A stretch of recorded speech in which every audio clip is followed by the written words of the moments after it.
الشیطان اللعین الرجیم بسم اللہ الرحمن الرحیم الحمدللہ رب العالمین والعاقبۃ للمتقین والنار للمخلدین الصلاۃ والسلام علی اشرف الانبیاء والمرسلین۔ درود پڑھیے محمد والا۔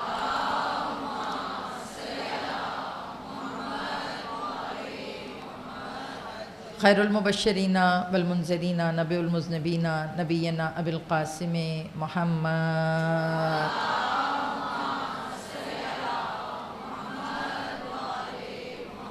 و اہل بیت الطیبین الطاہرین المعصومین، اما بعد فقد قال اللہ تبارک و تعالی فی کتابہ المتین والفرقانہ الحمید وقولہ الحق بالحق صلوات۔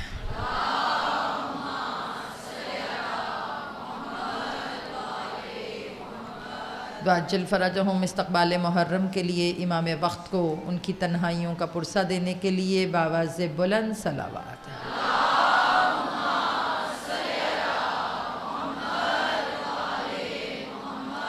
وعجل فرجہم۔ مومنات گرامی، باکمال ہے وہ رب کہ جو ذکر اہل بیت کے توسط سے ہم جیسے مردہ نفسوں کو زندگی کی طرف لے کر آتا ہے۔ بیٹا یکم محرم الحرام سب کچھ ویسا ہی ہے جیسا ہر سال ہوتا ہے، مگر ہر سال فرش عزا پر کچھ نئے عزادار ہوتے ہیں اور کچھ پرانے مولا حسین کی بنفس نفیس زیارت کے لیے چلے جاتے ہیں۔ میں موت نہیں کہتی، آپ کو پتہ ہے، کیونکہ میں موت کی قائل نہیں ہوں، میں منتقلی کی قائل ہوں۔ یعنی کہ میرا کانسیپٹ مرنا نہیں ہے، میرا کانسیپٹ ملنا ہے، میرا کانسیپٹ ملاقات کرنا ہے، اور ملاقات میں جتنی جلدی ہو اتنا اچھا ہے۔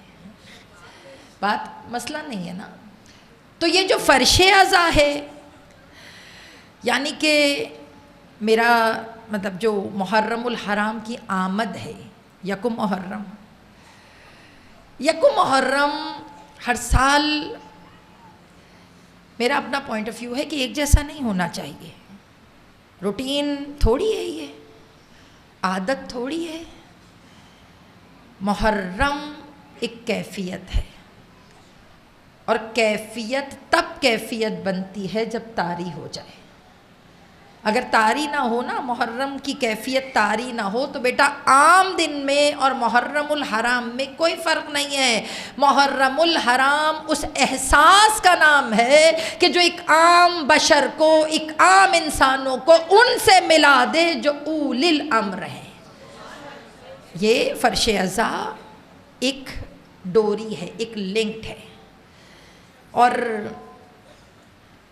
محرم الحرام کے حوالے سے آیت اللہ جوادی عاملی کا جملہ پڑھوں اور اپنے موضوع کی طرف آؤں۔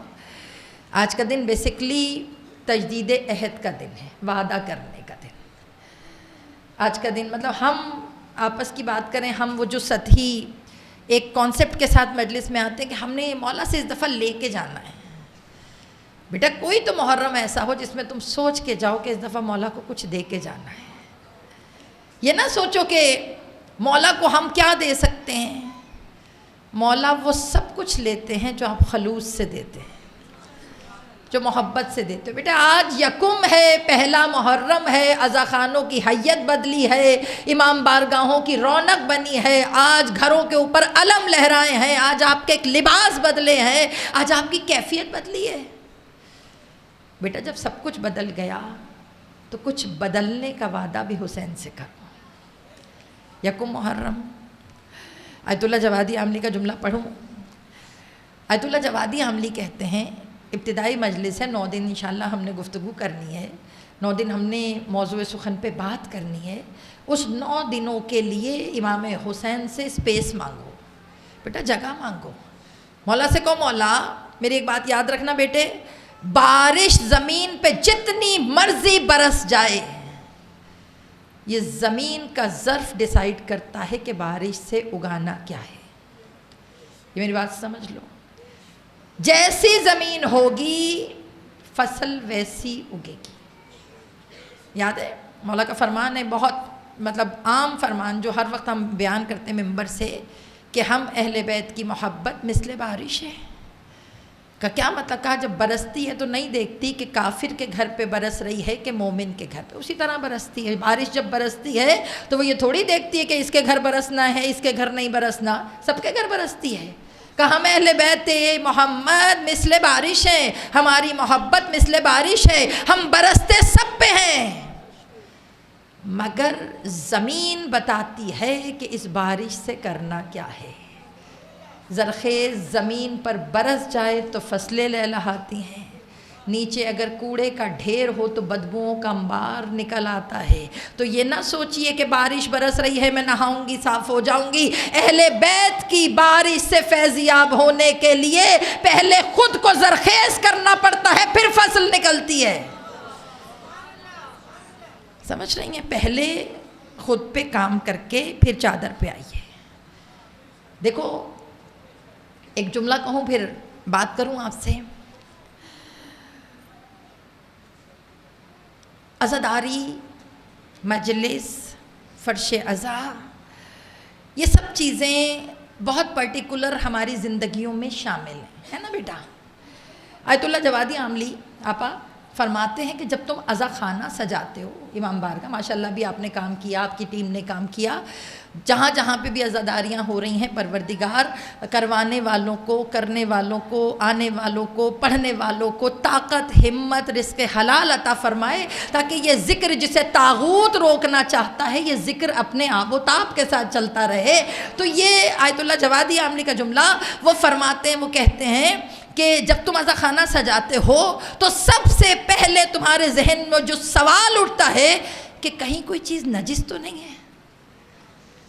سب سے پہلا میرے اور آپ کا، ہم سب کا خبط ہے کہ ہم سب سے پہلے یہی ذہن میں سوچتے ہیں کہ کہیں کوئی نجاست تو نہیں ہے۔ کہا جب تم نیاز کے لیے کوئی برتن رکھتے ہو تو سب سے پہلے کوشش کرتے ہو کہ چیز پاک ہو، تب ہم نیاز کے لیے شربت بنائیں، نیاز کے لیے چیزیں رکھیں۔ عزا خانے کے لیے تم پاک و صاف جگہ ڈھونڈتے ہو، لیکن اس کے بعد اس میں آپ ذرا سا بھی کمپرومائز نہیں کرتے، ایک لمحے کا بھی کمپرومائز نہیں ہے۔ ایون کہ اگر کسی پہ شائبہ بھی ہو کہ اس کے ہاتھ صاف نہیں ہیں، آپ اسے عزا خانے کے اندر نہیں آنے دیتے، نہیں بیٹا پہلے ہاتھ دھو کے آؤ۔ بچے جیسے کھیلتے ہوئے آ جاتے ہیں، آپ کہتے بیٹا ہاتھ دھو کے آؤ۔ آیت اللہ جوادی عاملی کہتے ہیں کہ تم عزاداری کے بارے میں اتنے محتاط ہو کہ ذرا سی نجاست برداشت نہیں کرتے، مگر کبھی سوچا ہے حسین کتنا اعلیٰ ظرف ہے، حسین کتنا سخی ہے، حسین کتنا بڑا ہے؟ پوچھا کیوں؟ کہا وہ اس لیے اعلیٰ ظرف ہے کہ وہ ہمارے اندر کی غلاظتوں کو دیکھ کے بھی بلا لیتا ہے فرش عزا پر بٹھا کر۔ سمجھا آپ نے؟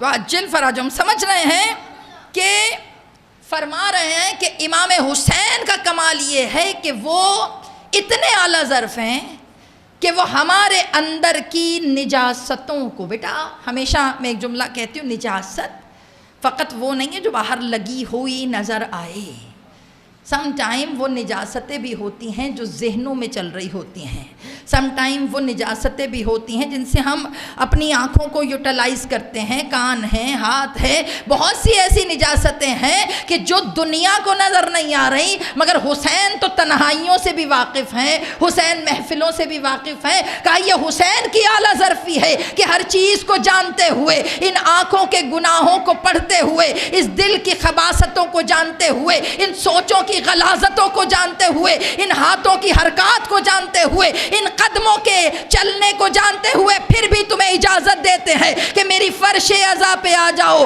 جہاں تم ذرا سی نجاست نہیں آنے دیتے۔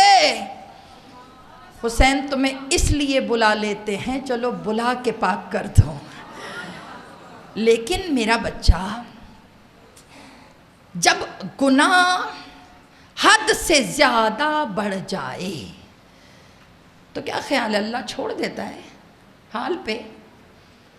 نہیں چھوڑتا۔ کیوں اتنا یقین ہے اللہ نہیں چھوڑتا؟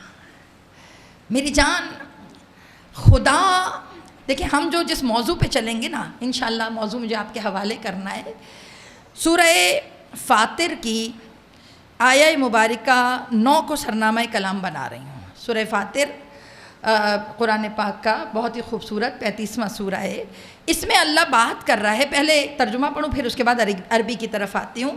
اللہ اپنا انٹروڈکشن کروا رہا ہے، یہاں پر اللہ اپنے بارے میں بتا رہا ہے، اور اپنے بارے میں کیا بتا رہا ہے پروردگار عالم؟ یہاں پہ کہہ رہا ہے واللہ الذی ارسل رحاہا، وہ اللہ، کون سا اللہ؟ الذی، وہ اللہ، کون؟ ارسلہ، جس نے بھیجا، کس چیز کو بھیجا؟ رحا، ہواؤں کو، جس نے ہواؤں کو چلایا۔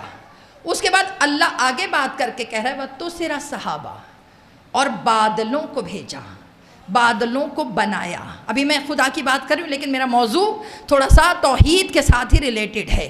اس کے بعد اللہ کہہ رہا ہے وَسُقْنَهُ إِلَى بَلَدٍ مَيَّتٍ، پھر انہیں راستہ دکھایا۔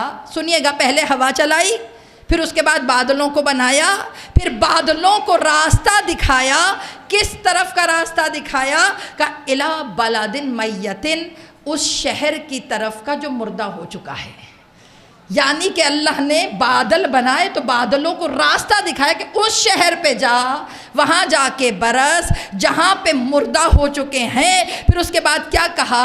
فَأَحْيُنَا، پھر زندگی دی، کس کو؟ بِهِ الْأَرْضِ، زمین کو، بعد موتها، موت کے بعد، كَذَلِكَ النُّشُورُ، اللہ اسی طرح مردوں کو زندہ کرتا ہے، اللہ اسی طرح دوبارہ زندگیاں دیتا ہے، اللہ اسی طرح میت کے اندر سے زندگی باہر نکالتا ہے، کیونکہ اللہ وہ ہے جو حی بھی ہے، رہنے والا بھی ہے، اور باقی بھی ہے۔ درود پڑھیے محمد والے محمد۔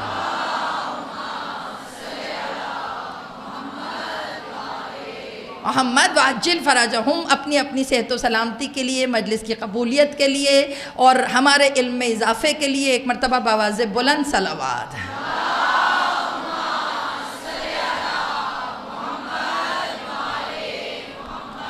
واجل فرج، یہ جو میں نے آیہ مبارکہ پڑھی ہے بظاہر چھوٹی سی آیت ہے، مگر سائنٹیفکلی تھوڑا سا سائنس، تھوڑا سا حالات حاضرہ، اور تھوڑا سا ہم، بیسکلی یہ آیت میں نے پڑھی اپنے لیے اور آپ کے لیے ہے۔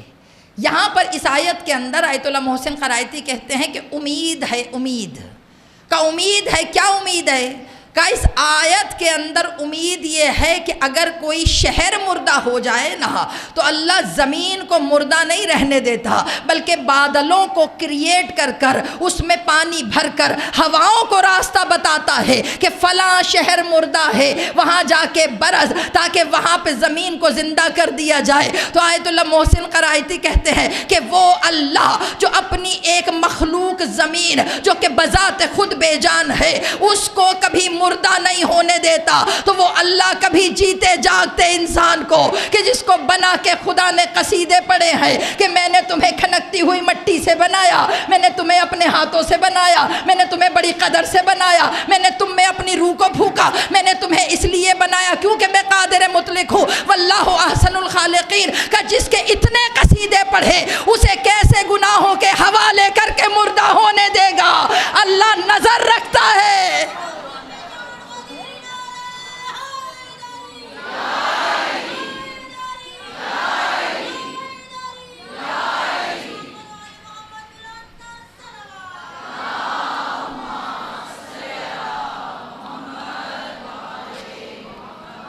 یہ جو آیت میں نے پڑھی ہے بذات خود یہ آیت بڑی امیر آیت ہے۔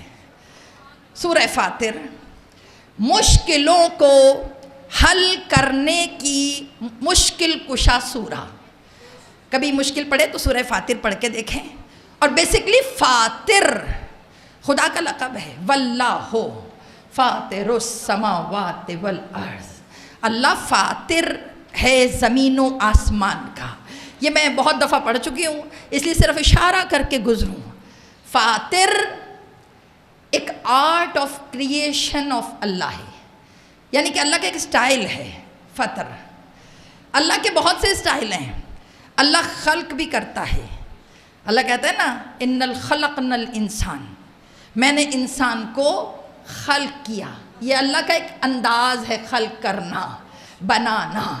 لیکن اس میں پھر اللہ کہتا ہے میں نے زمین و آسمان کو خلق نہیں کیا، فطر کیا، فاطر السماوات والارض۔ تیسرا ایک اور بھی طریقہ ہے اللہ کا، اور وہ طریقہ سب سے زیادہ مزیدار ہے کہ جب میں کچھ کرنا چاہتا ہوں نا، فائزہ ارادہ، میں صرف نا ارادہ کرتا ہوں اور اس کے بعد ہم صرف کن کہتے ہیں اور وہ فیکون ہو جاتا ہے۔ ہم اس کے لیے زیادہ محنت نہیں کرتے، کام نہیں کرتے۔ تو یہ فاطر اور خلق میں کیا فرق ہے؟ کہا فاطر اور خلق میں یہ فرق ہے کہ خلق کے لیے چیزیں بھی ریکوائرڈ ہیں۔ انسان کو خلق کی اماں بھی چاہیے، ابا بھی چاہیے، اس کے بعد ٹینیور بھی چاہیے، خاص ٹائم پیریڈ بھی چاہیے۔ اس سے پہلے میں پیدا نہیں ہو سکتی، جو اللہ نے معین کیا ہے اس میں نے پیدا ہونا ہے۔ اگر کوئی بہت ہی بیانڈ ٹائم پیدا ہو تو وہ فقط حسین ہوتا ہے۔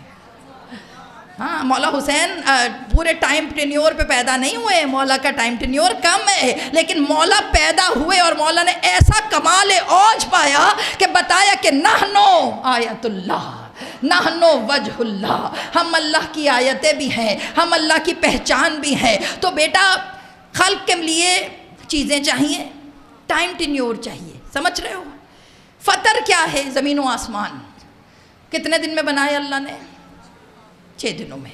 اللہ کہتا ہے میں نے یوں 6 دنوں میں اب زمین و آسمان سوچوں، اتنے بڑے بڑے آسمان و زمین، اللہ تو نے یوں، تو کہتے ہیں اس کو فطر کہتے ہیں۔ فطر کا مطلب کام بڑا، وقت تھوڑا، تھوڑے وقت میں کام کر لینا فطر ہے۔ یہ سورہ فاطر جو اللہ کی صفت ہے، اس میں اللہ اپنی کوالٹیز کبھی پڑھیے گا فارغ ہو کر، اس میں اپنی کوالٹیز بیان کر رہا ہے۔ ساتھ ساتھ انشاءاللہ میں بیچ کا تھوڑا سا جو اس کا سبجیکٹ ہے اس کو ہم ساتھ 10 دنوں میں ڈسکس کریں گے۔ اللہ اپنی کوالٹی بیان کرتا ہے سورہ فاطر، یہاں پہ بھی کہہ رہا ہے وہ اللہ جس نے ہواؤں کو چلایا، بادل کو کریٹ کیا، اور تیسرا اللہ کا بنانے کا انداز ہے امر، ایک خلق، ایک فطر، ایک امر، یہ تیسرا اللہ کا انداز ہے۔ کہ امر کیا ہے؟ جب کسی نے پوچھا مولا یہ اللہ اپنے آپ کو امر، جب یہ سورہ یاسین کے آخری جملے اللہ کہتا ہے کہ جب میں کوئی کام کرتا ہوں تو میں امر کرنے کے لیے صرف کن کہتا ہوں، ہو جاتا ہے۔ تو جب یہ سوال کیا مولا سے، مولا امر کیا ہے؟ کہا جہاں پہ خلق اور فطر دونوں درمیان میں نہ آئیں اور کام ہو جائے۔ کہ کیا مطلب ہے مولا؟ کہا نہ چیزیں چاہیے ہوں، نہ ٹائم چاہیے ہو، کہا جس ٹائم پر جس چیز کی ضرورت ہو وہ فوراً ہو جائے۔ کہ اللہ کیسے ہوگا؟ بیدار مجمع بیٹھے تھے، مجھے زیادہ بتانے کی ضرورت نہیں ہے۔ اگر کبھی کسی کو تلوار چاہیے ہو تو جہاں سے بارش اترتی ہے وہاں سے تلوار آ جاتی ہے۔ اگر کبھی مقابلہ جادوگروں سے ہو جائے اور کسی کو شیر کی ضرورت ہو تو بازار سے منگوانا نہیں پڑتا، قالین پہ بنے ہوئے شیر کو ہی کہہ دیتے ہیں ہو جا۔ اس وقت نہ شیر تھا، نہ چیزیں تھیں، اس وقت نہ لوہا تھا، نہ ڈھال تھی، نہ بنانے والا تھا، وہ کن کا معجزہ تھا۔ ادھر کن کہا، ادھر فیکون ہو گیا۔ اللہ نے کہا سم ٹائم نہ میں چیزوں کا محتاج، نہ میں وقت کا محتاج۔ دعوے اللہ کر رہا ہے اور کام اہل بیت کر رہے ہیں۔ دیکھو بیٹے یاد رکھنا، میں ہمیشہ ایک بات کہتی ہوں، اہل بیت نے خود کو اتنا منوایا کہ لوگ اللہ کو ماننے پہ مجبور ہو گئے۔ ان کا کمال یہ ہے ٹھوکروں سے مردے زندہ کر کے بھی سر سجدے میں رکھا۔ کسی نے پوچھا یا علی مردہ زندہ آپ نے کیا سر سجدے میں کیوں؟ کہا تاکہ دنیا کو تجلی الہیہ پتہ چلے کہ جس کا بندہ میرے جیسا ہو اس کا اللہ کیسا ہوگا۔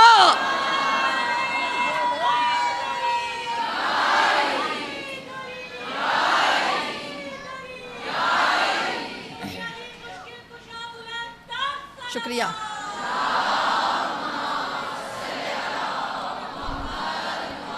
سلامت رہیں، سلامت رہیں، سلامت رہیں۔ سمجھ رہی ہیں اللہ کیا کہہ رہا ہے کہ میں نے ہواؤں کو چلایا، پھر اس کے بعد اس میں سے بادلوں کو بنایا۔ سائنس بعد میں بتا رہی ہے کہ بادل کا ہوا سے کیا رشتہ ہے۔ اللہ کئی ہزار سال پہلے کبھی آپ اگر مولا علی کے خطبے پڑھیے نا تو مولا علی کا پہلا خطبہ جو نہج البلاغہ میں ہے اس میں مولا نے یہی خطبہ کہا ہے کہ پاک ہے وہ ذات کہ جس نے ہواؤں کے دوش پہ بادلوں کو بنا دیا، جس نے ہوا کے دوش پر بادلوں کو اس طرح چلایا اور پھر بادلوں کو شعور دیا برسنا کہاں ہے۔ بیٹے یہ بھی بڑی، کبھی کبھی آپ اکثر ایسا ہوتا ہے ہم آسمان دیکھ کے کہتے ہیں بارش ہو جائے گی، ہم کہتے ہیں آسمان بارش ہو جائے گی، مگر بادل ادھر سے آتے ادھر چلے جاتے ہیں، ہوتا ہے نا۔ مگر اگر آپ کو یاد ہو ایک دفعہ چھٹے امام کے دور میں قحط پڑا تھا، درود پڑھیے محمد والے محمد۔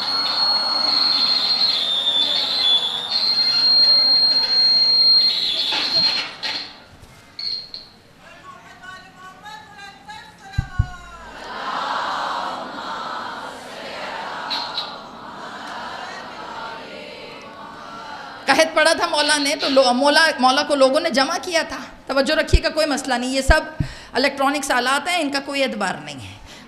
ہم ایک دوسرے کے ساتھ اعتبار کے ساتھ چلیں، اللہ آپ کو طاقت دے، اللہ ہمیں طاقت دے، ان سب کو چلنے دیجئے۔ تو بیٹا یہاں پہ مولا سے کہا مولا آپ دعا کیجئے، مولا بارش ہو جائے، تو مولا یہ جو قحط ہے نا اس قحط کے اندر جو ہے ہمارے لیے تھوڑی آسانی ہو جائے۔ مولا نے ہاتھ اٹھائے اور ہاتھ اٹھا کے مولا نے دعا کی کہ اللہ تجھے اپنی رحمت کا صدقہ، پروردگار تو اپنی رحمتوں پر ہم پہ بارش برسا دے۔ اب جیسے ہی مولا نے یہ دعا کی، ابھی دعا ختم نہیں ہوئی تھی، تھوڑی دیر میں کیا ہوا کہ پورا آسمان بادلوں سے بھر گیا۔ اب جب آسمان بادلوں سے بھرا، بیسیکلی انسان تھوڑا سا، قرآن بھی اللہ کہتا ہے عجولا، کہ جلد باز ہے کہ بھئی آسمان بھر گیا، اب خوشیاں، لوگ شور شرابہ، کمال ہو گیا مولا، کمال ہو گیا۔ مولا نے بادل دیکھے، دیکھنے کے بعد مولا نے کہا صبر کرو، یہ تمہارے لیے نہیں ہے۔ کہ مولا دعا آپ نے کی، یہ ہمارے لیے نہیں ہے، کہ نہیں یہ تمہارے لیے نہیں ہے۔ روایت میں جملے ہیں 3 دفعہ بدلی آئی، 3 دفعہ مولا نے دیکھا اور دیکھنے کے بعد کہا یہ تمہارے لیے نہیں ہے، یہ تمہارے لیے نہیں ہے، یہ تمہارے لیے نہیں ہے۔ اس کے بعد مولا نے تھوڑی دیر کے بعد کہا جب سورج ڈوب جائے گا اس کے بعد جو گھٹا آئے گی وہ تمہارے یہاں برسے گی۔ اب جب یہ بات ہوئی، تھوڑی دیر بعد ہوا یہی کہ سورج ڈوبا اور اس کے بعد گھٹا آئی، برسی، بارش ہوئی، جل تھل ہو گیا۔ کچھ دن مطلب یہ جب سارا ماحول سیٹ اپ ہو گیا تو کچھ لوگ امام کے پاس گئے، کہا امام آپ کو کیسے پتا تھا کہ یہ بادل برسے گا یا نہیں برسے گا؟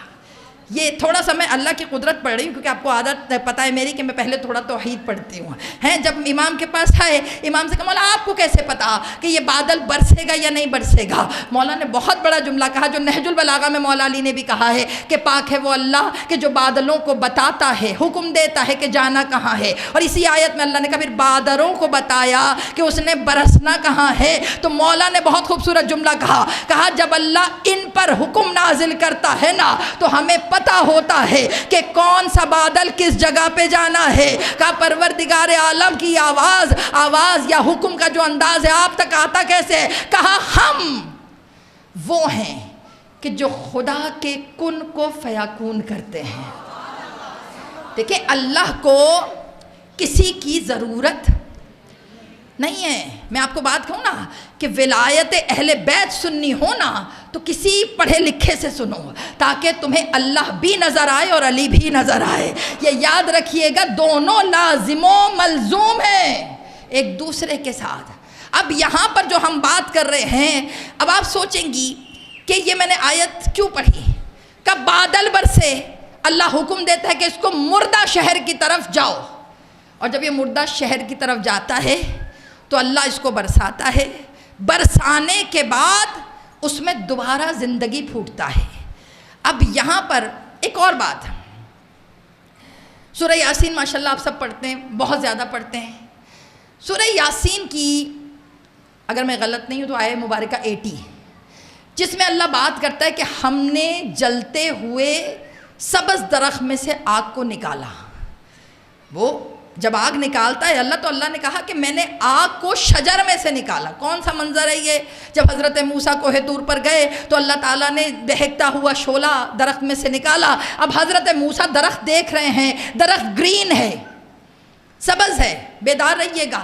ابھی کیونکہ آج پہلی گفتگو ہے، گھبرا کے نہیں سنیے گا، میرا جو موضوع ہے اس سے ریلیٹ کرنے کے لیے میں آپ کو اتنی زحمت دے رہی ہوں. 2 منٹ اور اس کے بعد موضوع آپ کے سماعتوں کے حوالے کروں.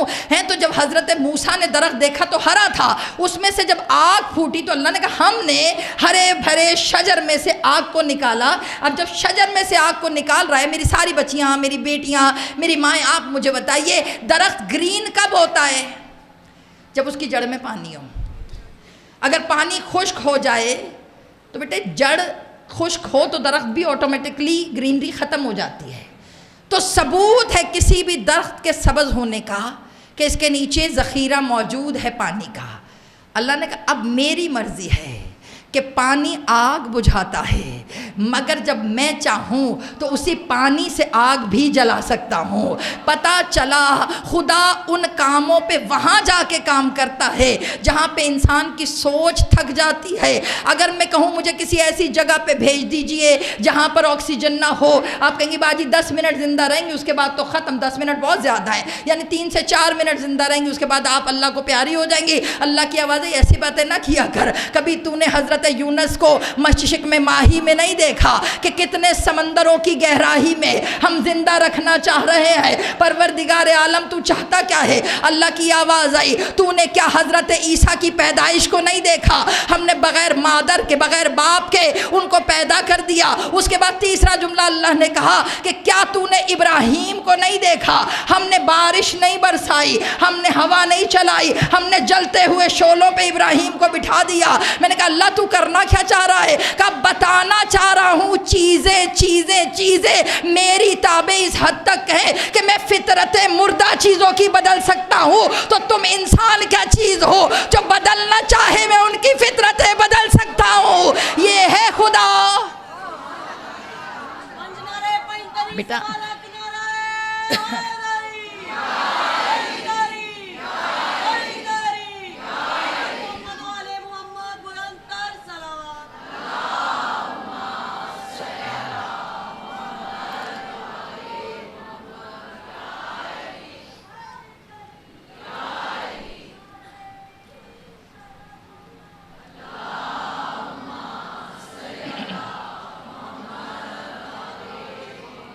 وَأَجِّلْ فَرَجَهُمْ سمجھ رہی ہیں؟ پتہ چلا اس آیت میں امید ہے. آیت اللہ محسن خرائطی، بیٹا نا امیدی کفر ہے، نا امیدی کفر ہے. پھر بولوں گی میں، نا امیدی کفر ہے. جن کو سنبھالنے کے لیے 28 ہاتھ موجود ہوں، 14 وجود 28 ہاتھ، تو میرا بچہ ان کا بنتا نہیں ہے کہ وہ چھوٹی چھوٹی مشکلوں میں گھبرا جائے. سنبھالنے کے لیے اہل بیت موجود ہیں. آیت اللہ محسن قرائطی فرماتے ہیں کہ جیسے اللہ، اب میں موضوع کی طرف آ رہی ہوں اور موضوع آپ کے حوالے کروں، کہ جیسے اللہ مردہ زمینوں کو پانی کے ذریعے زندگی دیتا ہے، اسی طرح اللہ مردہ ضمیروں کو ذکر حسین سے زندہ کرتا ہے. یہ جو آج یہاں پہ بیٹھی ہیں آپ، یہ پورے سال کی مشقتیں، پورے سال کی غیبتیں، پورے سال کی برائیاں، پورے سال کا حسد، پورے سال کی کدورتیں، پورے سال کا ایک دوسرے سے جھگڑا سب دل میں رکھ کے بیٹھی ہوئی ہیں. بہت معافی کے ساتھ ہم میں سے کوئی نہیں ہے کہ جو محرم کی تیاری کے لیے ظاہری صفائی کے ساتھ بات نہیں کرے. کتنے سال ہو گئے. آپ کو پتہ ہے اللہ آپ کو کربلا لے کر جائے، حج پہ لے کے جائے، عمرے کرائے. جب آپ حج و عمرے پہ جاتے ہیں، کربلا جاتے ہیں، ایران جاتے ہیں، تو وہ مستحب ہے کہ آپ اس کو کال کر کے معافی مانگے جس سے کوئی مسئلہ آپ کے ساتھ چل رہا ہو. زیارت پہ، حج پہ جانے سے پہلے، اور آپ کو پتہ ہے جب آپ کسی زیارت پر یا کسی مقام پہ جاتے ہیں تو اس کی قبولیت کی پہلی شرط کیا ہوتی ہے کہ حرم میں داخل ہونے سے پہلے ان سب کو معاف کر دو جو برے لگتے ہیں. نہیں ہو سکتا باجی، مولا رکھیں اپنی زیارت اپنے پاس. معذرت، مطلب میں بات کروں سب سے مشکل کام ہے یہ جو آج ہم ٹاپک لے کے چل رہے ہیں کہ یہ جو حسین لتھڑے ہوئے غلاموں کو کھینچ کر فرش عزا پہ لاتے ہیں۔ میرا موضوع، میرا جو اس 9 دن میں ہم نے لے کر چلنا ہے، کربلا ذریعہ حیات، نجات نہیں، حیات۔ زندگی پالی نہ تو نجات خود ہی ہو جائے گی۔ اور بیٹا زندگی کا مطلب یہ نہیں ہے کہ یہاں چلتے پھرتے زندگی پاؤ، کام ایسے کر دو کہ کوئی تمہیں مردہ سمجھے ہی نہ، کام ایسے کر دو کیونکہ جو حسین سے جڑ جاتے ہیں میری جان وہ کہیں پہ بھی ہوں حسینی ہوتے ہیں۔ اور یہ سارا مجمع میرا وہ ہے جو گزشتہ کئی سالوں کی مجلس سے سن کے بیٹھا ہے۔ آپ تو اس مجمع، اس ذی شعور لوگوں کے ماننے والے ہیں جنہوں نے کربلا میں خود کو حسین سے جوڑ کر خود کو زندہ کر لیا۔ کربلا ذریعہ حیات ہے، زندگی کا ذریعہ۔ 9 دن میں ہم بات کریں گے کہ کربلا زندگی دیتی کیسے ہے۔ بیٹا زندہ رہنے کا مطلب کھانا پینا نہیں ہے۔ میں ایک بات بتاؤں، جیسے رزق 135 قسموں کا ہے نا، مولا علی کا جملہ ہے، رزق کی 135 قسمیں ہیں، ہم سب سے کم تر رزق کھاتے ہیں۔ کیوں؟ کیونکہ وہ کم تر رزق کھانے کے بعد نجاست میں بدلتا ہے، لیکن سب سے اعلیٰ رزق کھانے کے بعد فطرت میں بدلتا ہے۔ کہ کوشش کرو کہ چھوٹے رزق سے زیادہ بڑے رزق کی طرف فوکس کرو۔ کیا ہے رزق؟ کیا ہے بیٹا؟ میں ایک بات بتاؤں، انشاءاللہ کل سے گفتگو کو لے کے چلیں گے کہ کربلا حیات دیتی کیسے ہے۔ آپ کو یاد ہوگا آج سے 2019 میں نے ایک اشرا پڑھا تھا، خطبات امام حسین کی روشنی میں مومن، اگر آپ کے ذہنوں میں ہو۔ مجھے یاد ہوتا ہے، میں کیا کروں، دماغ تھوڑا سا ذہن میں رکھنا پڑتا ہے۔ اس میں نے ایک آیہ مبارکہ سورہ آل عمران کی، جس کو میں نے سرنامہ کلام بنایا تھا، کہ جس میں نے پڑھا تھا کہ اللہ تمہیں آواز دیتا ہے اور اس کا رسول آواز دیتا ہے۔ کیوں دیتا ہے؟ لے یحییکم، تاکہ تمہیں زندگی دے۔ اگر آپ کے ذہنوں میں آ گیا ہے، آیت نمبر 134 سورہ آل عمران۔ یہ پرانے اشرے کی بات کر رہی ہوں، اس لیے میں صرف اشارہ دے کے گزر رہی ہوں کہ اللہ اور اس کا رسول تمہیں آواز دیتا ہے، اور آواز اس لیے دیتا ہے لے یحییکم، تاکہ تمہیں زندگی عطا کرے۔ اور جب زندگی دے دے تو پھر ان کی زندگی دی ہوئی کوئی چھوٹی زندگی نہیں ہوتی کہ 50 سال کے بعد یہ زندگی واپس لے لے، 40 سال کے بعد یہ زندگی واپس لے لے۔ جب یہ حیات دیتے ہیں تو کبھی نسلوں کی صورت میں زندہ رکھتے ہیں، کبھی کاموں کی صورت میں زندہ رکھتے ہیں، کبھی فکر کی صورت میں زندہ رکھتے ہیں۔ اور یاد رکھیے، اچھا سننا بھی رزق ہے، اچھا بولنا بھی رزق ہے، اچھا کردار بھی رزق ہے، نیک اولاد بھی رزق ہے، اپنے مال کو اہل بیت کے راستے میں خرچ کرنا بھی رزق ہے، اپنے کردار سے کسی کو ایذا نہ دینا بھی رزق ہے، اور مومنوں کے لیے آسانی پیدا کرنا یہ بھی رزق ہے، یہ بھی رزق ہے۔ اور کربلا وہ دسترخوان ہے جس پہ ہر طرح کا رزق ملتا ہے۔ کوئی سننا چاہے تو ذکر کا رزق، کوئی پڑھنا چاہے تو ذکر کا رزق، کوئی آنا چاہے تو آ کر اہل بیت کے قرب کا رزق، کوئی جسمانی کھانا کھانا چاہے تو اہل بیت کے گھر کے لنگر کا رزق، کوئی کسی کو آسانی دینا چاہے تو اس کو اللہ ہزاروں موقع دیتا ہے۔ کربلا مجلس حسین بذات خود تربیت گاہ ہے۔ بیٹے اب تربیت گاہ کیسے، تھوڑا سا ہم موضوع کی طرف چل رہے ہیں۔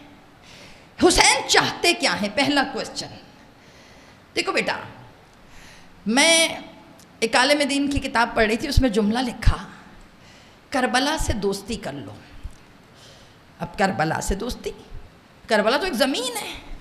نہیں میری جان، کربلا زمین نہیں ہے، کربلا ایک تھاٹ ہے، سوچ۔ کربلا ایک فکر ہے، کربلا ایک ڈیزائن ہے جسے حسین نے بڑے قرینے سے ڈیزائن کیا۔ دیکھو بیٹے، میں اگر آپ کو یاد ہو، تھوڑا سا پچھلے جملوں کا صرف سہارا لے رہی ہوں آپ کو اس موضوع سے ریلیٹ کرنے کے لیے۔ مولا حسین سے پہلے شیعہ بڑے معصوم تھے، ہم بڑے انوسنٹ شیعہ تھے، پتہ کیوں انوسینٹ تھے؟ رسول کو 18 ذی الحج 10 ہجری کے بعد سے زہر دیا گیا۔ غدیر چبا بڑا ہے بھائی، پچھلے سال کا موضوع یاد ہے؟ غدیر تا ظہور۔ میں پیچھے پیچھے اس لیے آپ کو بار بار یاد کراتی ہوں تاکہ آپ کے سر تھوڑا تھوڑا ہل لیں۔ پتہ میں ہمیشہ کہتی ہوں کہ جب میں بولا کروں پچھلا یاد ہے تو میری تسلی کے لیے کہہ دیا کریں ہاں، حالانکہ مجھے پتہ ہے بھول جاتے ہیں آپ لوگ۔ غدیر تا ظہور میں نے پچھلے سال پڑھا۔ غدیر بڑا چبھا تھا لوگوں کو، اور روایتوں میں جملے ہیں کہ انہوں نے امام رسول خدا کی موت نہیں ہے، شہادت ہے۔ اور شہادت یہ میں بہت آتھینٹکسٹی کے ساتھ بات کر رہی ہوں، اور بہت سے ہمارے برادران کی کتابوں میں بھی ہے کہ رسول اللہ کو زہر دیا گیا، کیونکہ جب رسول اللہ کی شہادت ہوئی، بقول وصال ہوا، تو ان کے انگلیوں کے ناخن نیلے تھے اور ان کے لبہائے مبارک کے اوپر نیلے نیلے نشان تھے، اور جو ان کی حالت تھی اس سے اندازہ ہو رہا تھا کہ ان کو جیسے زہر دیا ہو۔ اب زہر دے دیا، مگر ہم معصوم محبان رسول وفات وفات وفات کا ڈھنڈورا پیٹ کے رہ گئے۔ ہوا کہ نہیں ہوا؟ کربلا زندگی کیسے دیتا ہے، ہم یہ بات کر رہے ہیں، ٹھیک ہے؟ بور تو نہیں ہو رہے بیٹا؟ آج کیونکہ پہلی مجلس ہے تھوڑا سا آپ کو میرے ساتھ چلنا پڑے گا۔ اس کے بعد جناب سیدہ کی شہادت ہو گئی رسول اللہ کے بعد۔ اب جناب سیدہ کی شہادت ہوئی، دروازہ گرا، آگ لگی، بی بی شہید ہو گئیں، پسلیاں شکستہ ہو گئیں، حضرت محسن شہید ہو گئے، سب کچھ ہو گیا، مگر راوی نے لکھ دیا مر گئی رسول کی بیٹی، وفات۔ ہم سارے مان کے بیٹھ گئے، وفات ہو گئی۔ ہم میں سے کسی میں جرت نہیں تھی، جو اب تو شکر ہے ایام فاطمیہ نے ڈنکا بجایا، اب تو بہت سے لوگ کلپ بنانے پہ مجبور ہو گئے، اب تو سب بول رہے ہیں، یہ میں بہت پہلے کی بات کر رہی ہوں، یہ ٹرینڈ سیٹر حسین ہے، یہ جو آج آپ فصل کھا رہے ہیں اس فصل کا بونے والا حسین ہے۔ یہ کربلا حق و باطل کی جنگ کا نام ہے، کربلا رائٹ اینڈ رانگ کی پہچان کا نام ہے۔ حضرت فاطمہ کے قتل پر مزے سے پلستر کر دیا اور ہم سارے چپ کر کے بیٹھ گئے، مر گئیں، وفات۔ پھر اس کے بعد مولا علی آئے۔ اب جب مولا علی کو مسجد میں قتل کیا گیا، اب تو وفات نہیں لکھ سکتے تھے، شہادت ہی لکھنی تھی نا، لیکن شہادت ہو گئی، شہادت ہوئی، ہم نے لعنت کا توق پہنا دیا کس کے گلے میں؟ بولو بیٹے، عبد الرحمن ابن ملجم کے گلے میں ہم نے لعنت کا توق پہنا دیا۔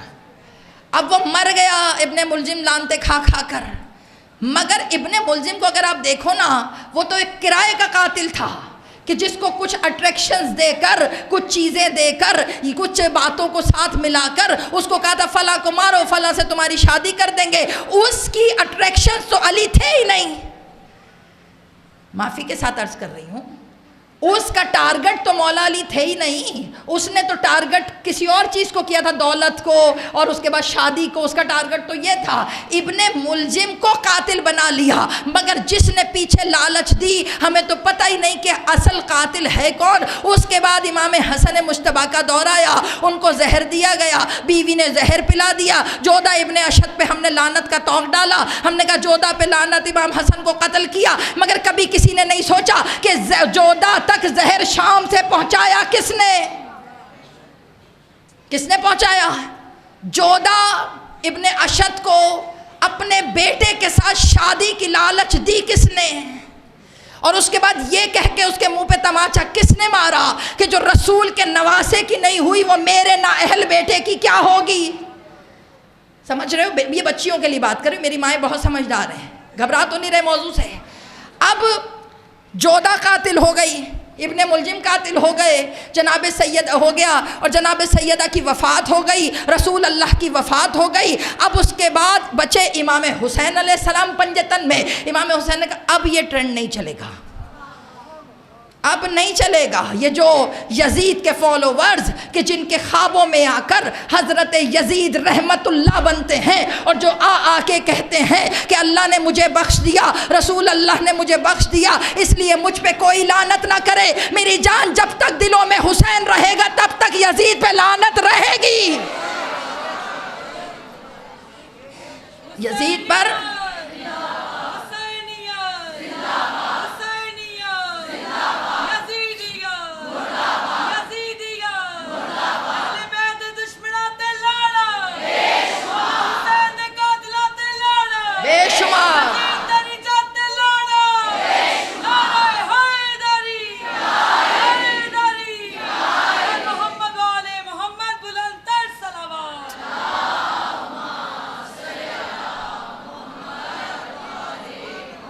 سمجھ رہی ہیں؟ گھبرا تو نہیں رہے موضوع سے؟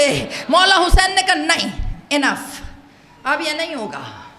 یہ جو رحم کھاتے ہیں نا یزید پر، وہ کہتے ہیں سب سے بڑی لاجک، قربان جاؤں محبت کرنے والوں پر، قربان جاؤں بھائی سلام ہے آپ سب پر۔ کیا کہتے ہیں؟ وہ کہتے ہیں بھائی تم لوگ یزید پہ لعنت بھیجتے ہو، امام حسین کا قاتل تم نے یزید کو بنا دیا، وہ بیچارہ تو کربلا میں تھا ہی نہیں۔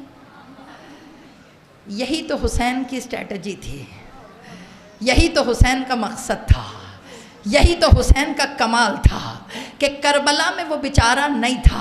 حسین نے کہا وہ بیچارہ ہو یا نہ ہو، خنجر شمر چلائے گا مگر قاتل یزید ہوگا، خنجر شمر چلائے گا مگر لعنت یزید پہ پڑے گی۔ شمر تو پھر کرائے کا ٹٹو تھا، اصل ماسٹر مائنڈ تو یزید تھا۔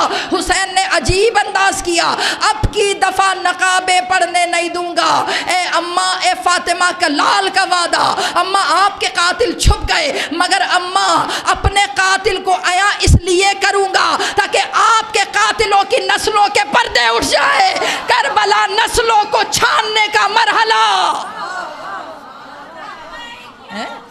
سمجھ آئی؟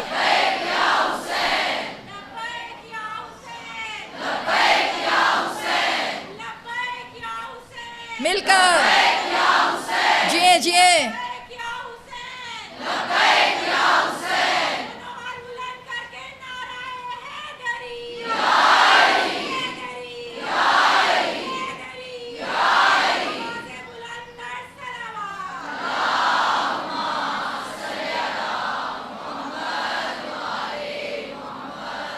جل فرج۔ سمجھ رہی ہیں امام حسین کی اسٹریٹجی؟ نانا کے روضے پہ کھڑے ہو کے کہا تھا نانا حسین واپس نہیں آئے گا، مگر کمال حسین کا یہ ہے جو ان سے جڑ گئے وہ زندہ ہو گئے، جنہوں نے ان کو چھوڑ دیا وہ مردہ ہو گئے۔ میری جان یاد رکھیے یہ حسین کا کمال ہے کہ پھر حسین نے وعدہ کر لیا کہ اب چاہے کوئی کربلا میں ہو یا نہ ہو مگر قاتل وہی ہوگا جس کا پلان ہوگا۔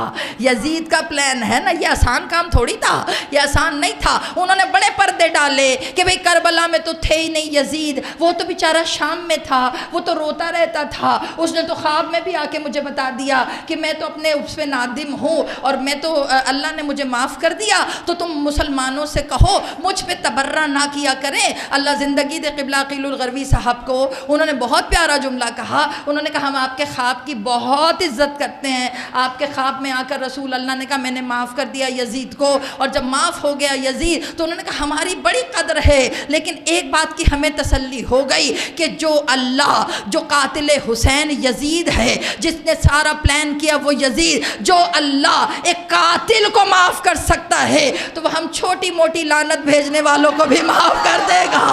کہا ہم کیا کریں جو قتل حسین کو معاف کر سکتا ہے۔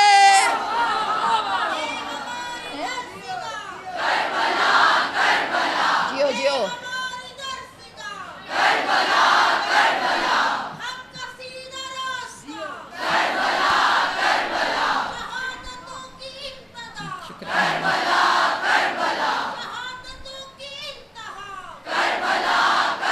بے شک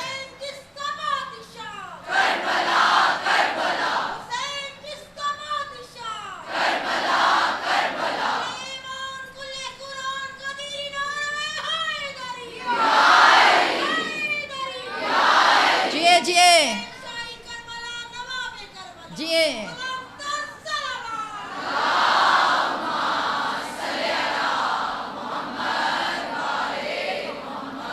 وَعَجِّلْ فَرَجَ احمد میں بہت پیاری بات ہے بھائی، ہم قربان جائیں اللہ کی رحمت پر، ہم نا امید تھوڑی ہیں اللہ کی رحمت سے۔ جب وہ قاتل کو بخش سکتا ہے تو ہماری منی سے لعنت بھی بخش دے گا۔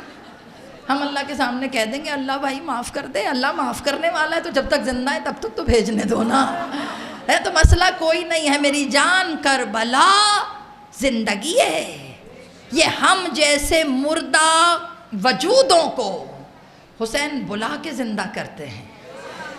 ہاں بیٹا یہ واحد انسٹیٹیوشن ہے جہاں گھر بلا کے علاج ہوتا ہے، کھلاتے بھی ہیں، عزت بھی دیتے ہیں، عبادت کا اجر بھی دیتے ہیں، ثواب بھی دیتے ہیں، آنسوؤں کو تولتے بھی ہیں، سب کچھ دے کر قسمتیں بدلتے ہیں. تو موضوع ٹھیک ہے، کربلا ذریعہ حیات، اس میں کوئی حق دیکھو فرق ہی نہیں ہے. کربلا ضروری نہیں ہے کہ وہاں جاؤ تو زندگی ملے. او بھائی کربلا کا تو کمال یہ ہے، ایک ایک چھوٹا چھوٹا پلاٹ کربلا کا اللہ نے ہم سب کی جانمازوں میں رکھا ہوا ہے. وہ پلاٹ ہی تو ہے چھوٹا سا، وہ اتنی سی جو ایک ٹکڑی رکھی ہے جان نماز کے اندر، وہ ہے کیا؟ وہ وہی چھوٹی سی جگہ ہی تو ہے نا. بس کمال پتہ کیا ہے؟ اللہ یہ کیوں میری جان نماز میں تم نے اتنا سا ٹکڑا رکھ دیا؟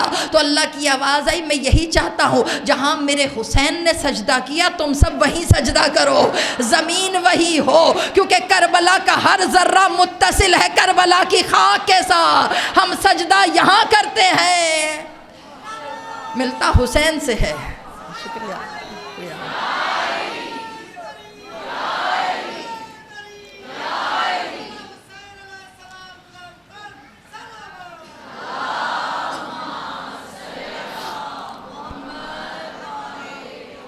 سجدہ یہاں ہے، ملتا حسین سے ہے. حسین لنکڈ ہیں، لنکڈ جڑے ہوئے ہیں آپ سے.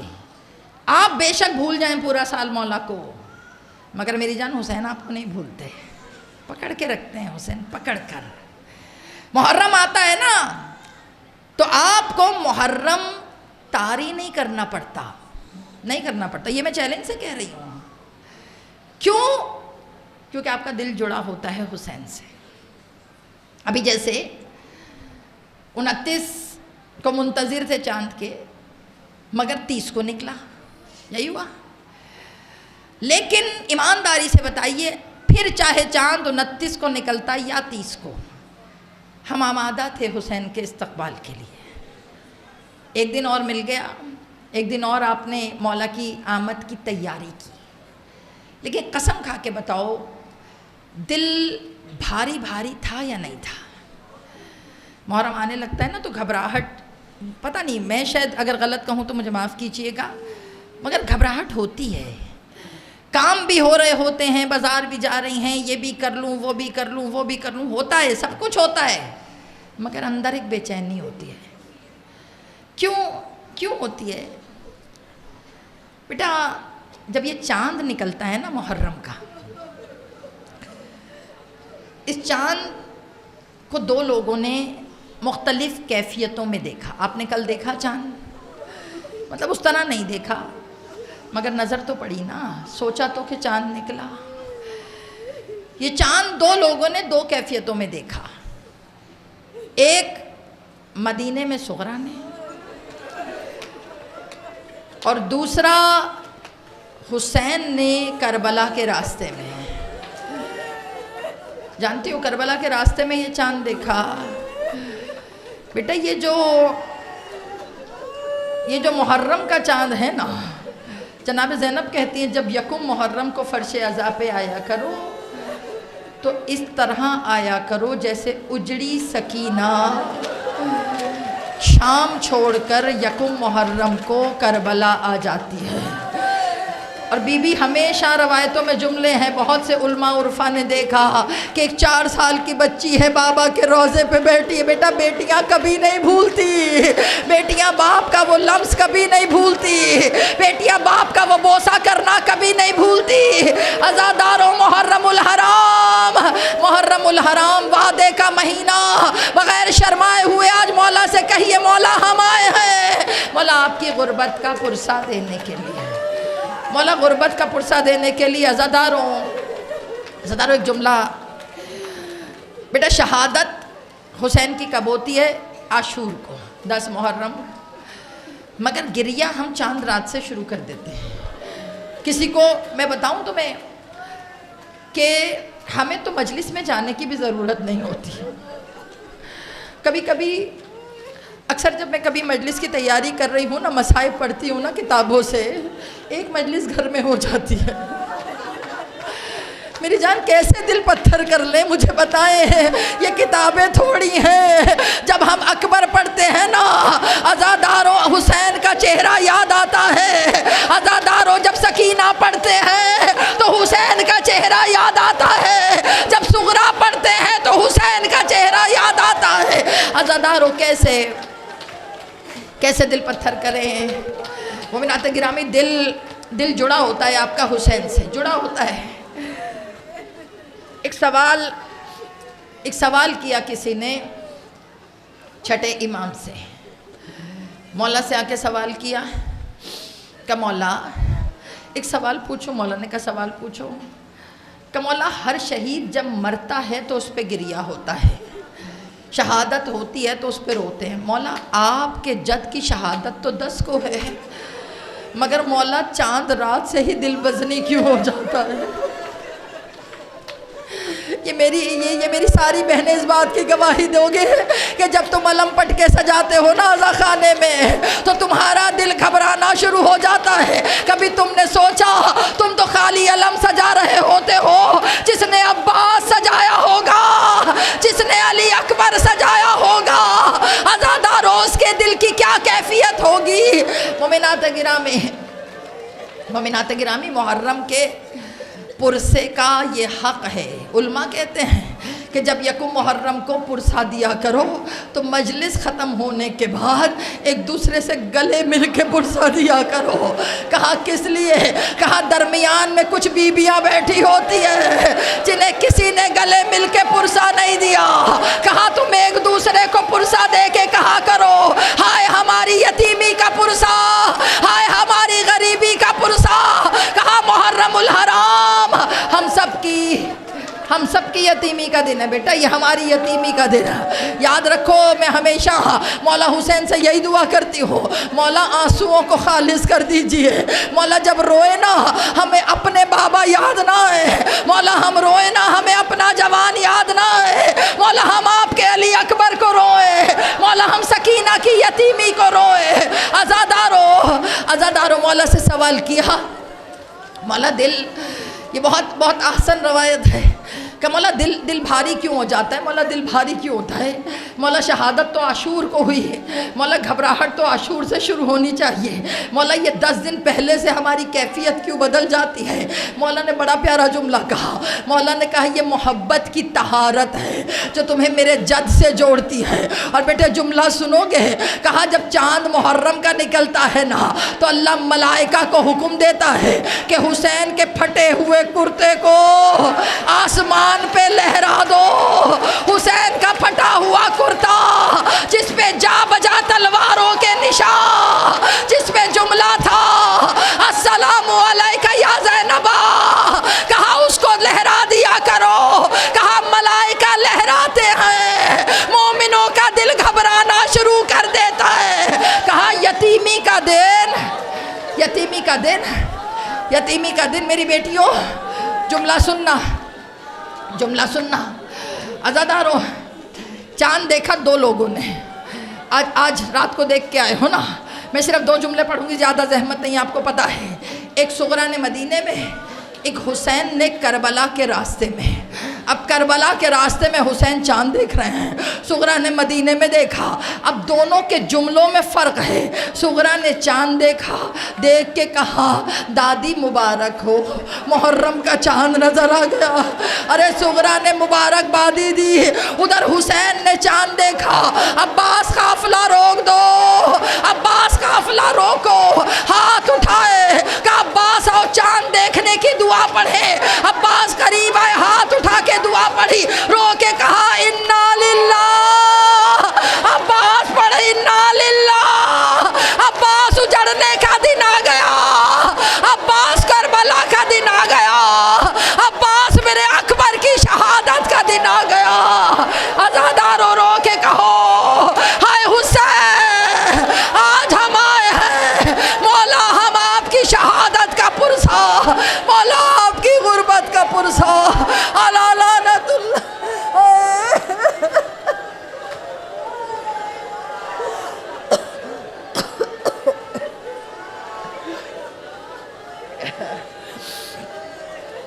پروردگار آپ کا پرسا قبول کرے، آپ کا گریہ قبول کرے. علماء کہتے ہیں فرش عزا پہ بیٹھ کر سرگوشی میں مولا سے کہو یہ جو جملہ ہے نا عبد واللہ یا زہرا من انسا حسینہ، بی بی ہم نہیں بھولے، بی بی آپ کے ابا ہوئے بازو نہیں بھولے، آپ کے علی اصغر کا زخمی گلا آقا زادی نہیں بھولے، آپ کے اکبر کا زخمی سینہ آقا زادی نہیں بھولے۔ بی بی ہم یہاں آئے ہیں اس عہد کو وفا کرنے کے لیے جو ہم نے روز الست اپنی روحوں کے بدن میں کیا تھا۔ آقا زادی ہمارا پرسہ قبول کیجئے، صاحب خانہ کا چادر بچھانا قبول، مومنوں کا آنا قبول، بیماروں کو شفاء کاملہ۔ آقا زادی سب کو کربلا و شام کا زوار بنا، اربعین امام حسین کی سعادت نصیب فرما۔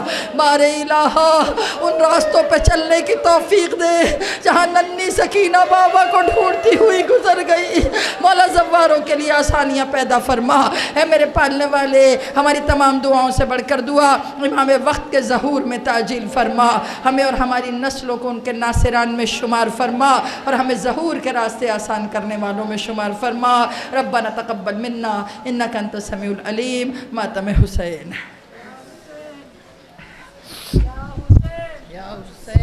ٹیشو پیپر بھی لے جانا۔